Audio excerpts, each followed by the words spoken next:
मणि जी के हृदय में भगवान श्री कृष्ण के प्रति भाव कैसे जाग गया?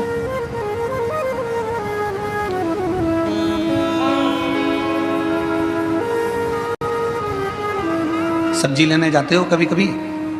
उत्तर तो जरा जम के तो बोलो। जाते हो? जाकर पूछते हो सब्जी का भाव? अरे बोलो तो। क्यों भैया बैंगन क्या भाव है? क्यों भैया शक्कर क्या भाव है? क्यों भैया चने की दाल क्या भाव है? क्यों भैया अरहर की दाल क्या भाव है? सब्जी बिना भाव के नहीं मिलती, किराना बिना भाव के नहीं मिलता, फ्रिज बिना भाव के नहीं मिलता, सोना हीरा चांदी बिना भाव के नहीं मिलती, तो भगवान बिना भाव के कैसे मिल सकते?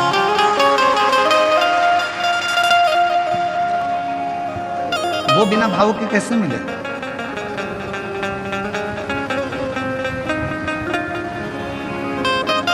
रुक्मणी जी ने भगवान को कभी नहीं देखा था। रुक्मणी जी ने भगवान कृष्ण का दर्शन भी नहीं किया था।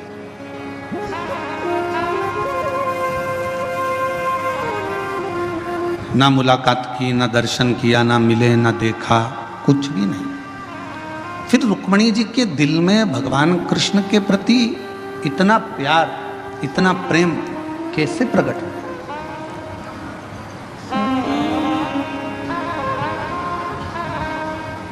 वो प्रेम प्रकट होने का कारण क्या था?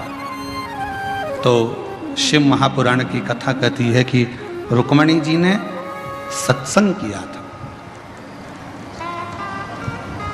प्रथम भक्ति संतन कर संगा और दूसरी रति मम कथा प्रसंगा। रुक्मणी जी ने क्या करा? अपने पिता भीष्म की गोद में आकर बैठ जाती थी। कोई आता था, आकर कहता था कि भगवान द्वारकानाथ ने पूतना को पछाड़ दिया, तृणावत को मार दिया, अघासुर को मार दिया, बकासुर को मार दिया। भगवान कृष्ण ने गोवर्धन पर्वत अपनी उंगली पर उठा लिया। भगवान कृष्ण ने अनेक अनेक प्रसंग, कोई आता और भगवान कृष्ण के प्रसंगों को सुनाता जाता। जब भगवान कृष्ण के प्रसंग रुक्मणी जी सुनती रहीं, तो अंदर एक प्रेम का भाव जागृत हो गया, एक प्रेम प्रकट हो गया।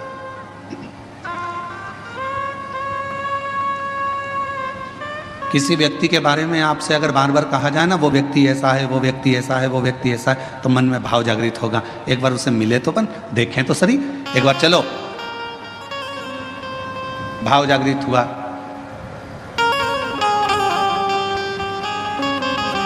कल हम विशाल संचेती जी से कह रहे थे कि विशाल जी, आप 2-4 बार तो कुबेरेश्वर धाम आ गए होंगे। तो विशाल संचेती जी कह रहे थे, नहीं गुरु जी, 2-4 बार नहीं, ना जाने कुबेरेश्वर धाम पर क्या है, मैं 8 से 10 बार कुबेरेश्वर धाम पहुंच गया, बाबा के धाम पर।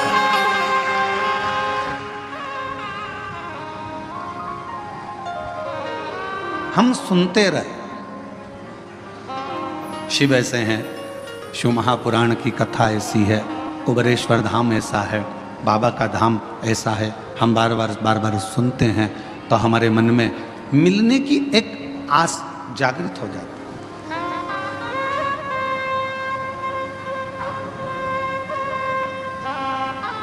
लड़का लड़की से शादी करने को तैयार नहीं था।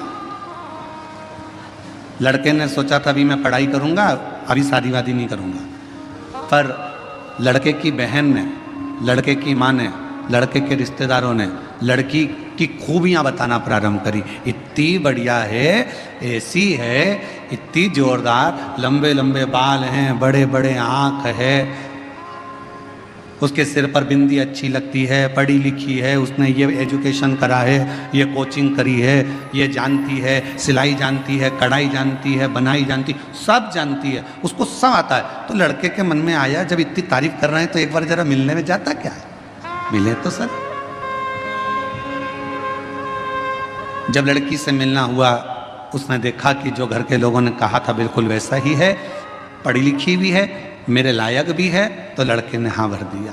लड़की से कहा गया है तू एक बार मिल तो सही, लड़का ऐसा है, वैसा है, ये है, वो है। तो उसने कहा मिलते हैं। सुना सुना तो प्रेम जागृत हुआ। अब आप लोग क्या कर रहे हो? शिव महापुराण की कथा को सुन रहे हो। किसका चरित्र सुन रहे हो? देवादिदेव महादेव का, भगवान शंकर का। जब शिव जी का इतना चरित्र तुम बेजापुर में सुन लिए, कहीं तुम छत्रपति संभाजी नगर सुन लिए, तुम नासिक में सुन लिए, तुम मालेगांव सुन लिए, जब तुम बार बार शंकर जी का चरित्र सुनते जाओगे सुनते जाओगे सुनते जाओगे तो अंदर से उससे मिलने की तमन्ना बढ़ती चली जाएगी। एक बार जरा शंकर जी से मिलूं तो सही, कि उनकी कथा इतनी सुंदर है तो वो कितना सुंदर होगा। ये विचारणीय बात।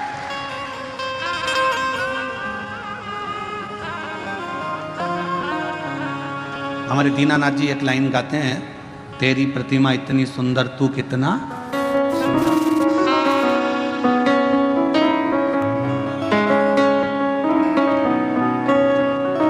जिसकी रचना इतनी सुंदर वो कितना सुंदर होगा, वो कितना सुंदर होगा। जरा विचार करिए, उसकी केवल कथा सुनिए, केवल कथा।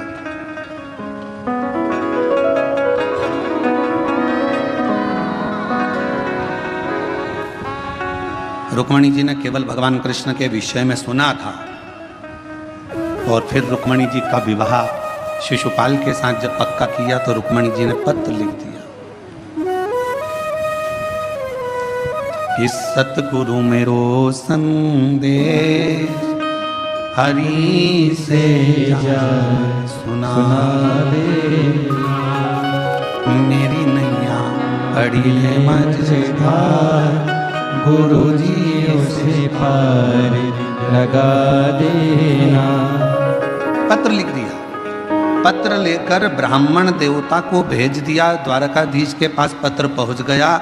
द्वारकानाथ ने कह दिया कि रुक्मणी जी से कह दो कि श्रृंगार करके जगदम्बा के मंदिर पहुंच जाए, मैं तुझे लेने के लिए पहुंच जाऊंगा।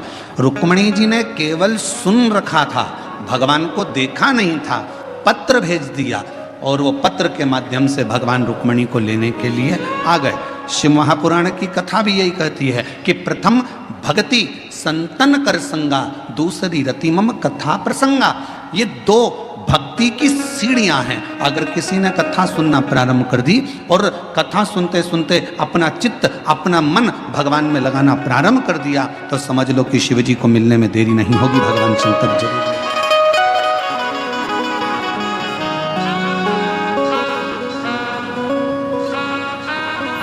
और शंभु शरण पड़ी मांगो घड़ी रे घड़ी, दुख आटो दया करी दर्शन आपो।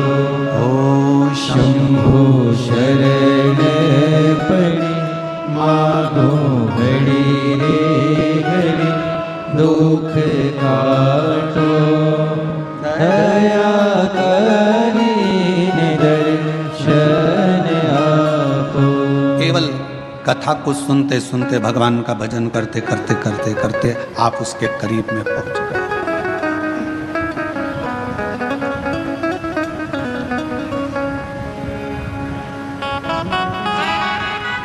सीढ़ी का काम है छत तक पहुंचाना।